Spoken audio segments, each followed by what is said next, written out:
Durante esta sexta-feira, aqui na Santa Casa de Montes Claros, estão sendo realizadas palestras sobre a campanha Setembro Verde, que visa conscientizar a doação de órgãos. Estou aqui com o Dr. Carlos Rafael, que vai falar um pouco sobre este assunto. Boa tarde, Carlos, tudo bem? Doutor, fala para a gente sobre a importância de conscientizar sobre esse tema tão importante. A doação de órgãos é um ato muito importante, um ato de amor em prol de toda a sociedade. Para se ter uma noção, é importante que a população saiba que uma doação de órgão pode salvar até 8 vidas. Então é a chance de uma segunda chance de vida que 8 pessoas, 8 famílias vão ter após a doação de órgãos. Então é de suma importância que todos fiquem conscientes disso e conversem sobre isso com seus familiares. Quais os principais desafios que hospitais e famílias enfrentam sobre a doação de órgãos? O principal desafio ainda é a recusa. O índice de recusa brasileiro é em torno de 40% a 45%.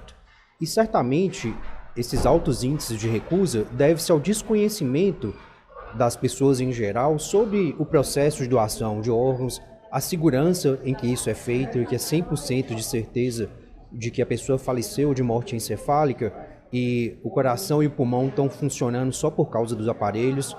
A completa transparência e honestidade da fila, que na verdade o nome correto seria lista de receptores para o transplante, que independe de qualquer classe social, sexo, religião ou conta bancária. Então é uma lista única, controlada pelo Sistema Nacional de Transplante, regionalizada e tem 100% de transparência.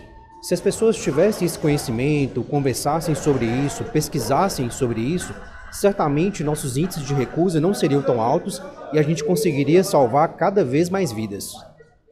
Sobre essa recusa no cenário do Brasil, como é que está a questão de números? Tem crescido o interesse das pessoas em se dispor para doar órgãos?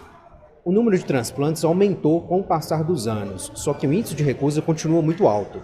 Então, em torno de 45%, esses são os últimos dados do Ministério da Saúde. Em alguns estados chegam a 70%, em outros menos, cerca de 30%, mas é um índice de recusa muito alto e certamente se deve ao desconhecimento de todos em relação ao processo de doação de órgãos e essa conversa que a gente temos que ter com nossos familiares, de dizer eu sou doador e quero que todos vocês, meus entes queridos, meus familiares, saibam disso. Durante a pandemia, naturalmente, essa doação diminuiu por conta da Covid-19. Isso tem melhorado aqui no Brasil?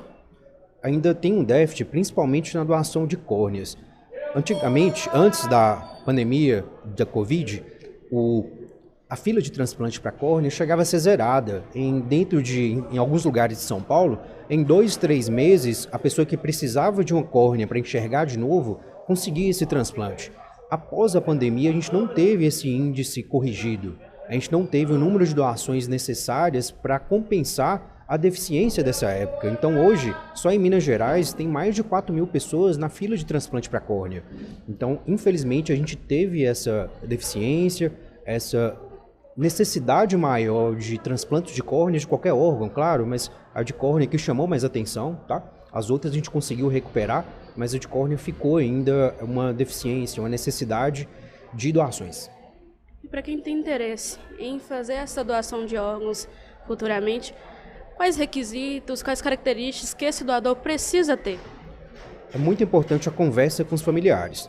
A doação de múltiplos órgãos, ela vai acontecer num paciente que falece de morte encefálica, em geral por traumatismo craniano grave ou um AVC, um derrame extenso, e aí vão ser feitos, depois de todo o tratamento e o paciente não responder, vai ser feito um protocolo de morte encefálica, que é uma sequência extensa de exames, que a gente vai ter certeza absoluta naquele momento que o paciente faleceu. O cérebro dele não circula mais sangue, não funciona mais de forma irreversível. Quando a gente consegue fazer esse diagnóstico de morte encefálica através desse protocolo, que tem uma sensibilidade e especificidade, tem uma acurácia de 100%, se o doador não tiver uma doença infecto-contagiosa, os rins, fígados, coração, dentre outros órgãos, estiverem sem danos e forem viáveis para a doação, a gente vai abordar a família e somente com a autorização familiar a doação vai acontecer. Então, por isso que é importantíssimo, converse com seus familiares. Converse com seus pais, seu esposo, sua esposa, seus filhos, e informem que você quer saber mais e é um doador de órgãos, porque a palavra final vai ser sempre a decisão da família. E a família sempre vai tentar lembrar, vai tentar pesquisar e descobrir qual era o desejo daquela pessoa que infelizmente faleceu em vida. Doutor, faz um convite então para quem está nos assistindo sobre a importância de uma campanha tão importante como essa de doação de órgãos que pode salvar inúmeras vidas. Exatamente, Joyce. Então eu queria que vocês pesquisassem sobre o tema, tire alguns minutinhos do seu dia e, depois de uma pesquisa, converse com seus familiares sobre isso. Lembre-se de que uma doação pode salvar até 8 vidas e pode melhorar a qualidade de vida de muitas outras famílias mais, com a doação de tecidos, por exemplo, que outras pessoas vão voltar a enxergar. Então é de suma importância e, como frase final e palavra final, lembre-se disso. Imagine se fosse seu filho, se fosse sua filha. Como você se sentiria se ele precisasse de um órgão para ter a possibilidade de viver? E lembre-se, quem está na fila de transplante é o filho, a filha de alguém, é o pai, a mãe, o irmão de alguém, é o amor na vida de alguém. Então a doação de órgãos é um ato de amor. Pesquise isso e converse sobre isso com seus familiares.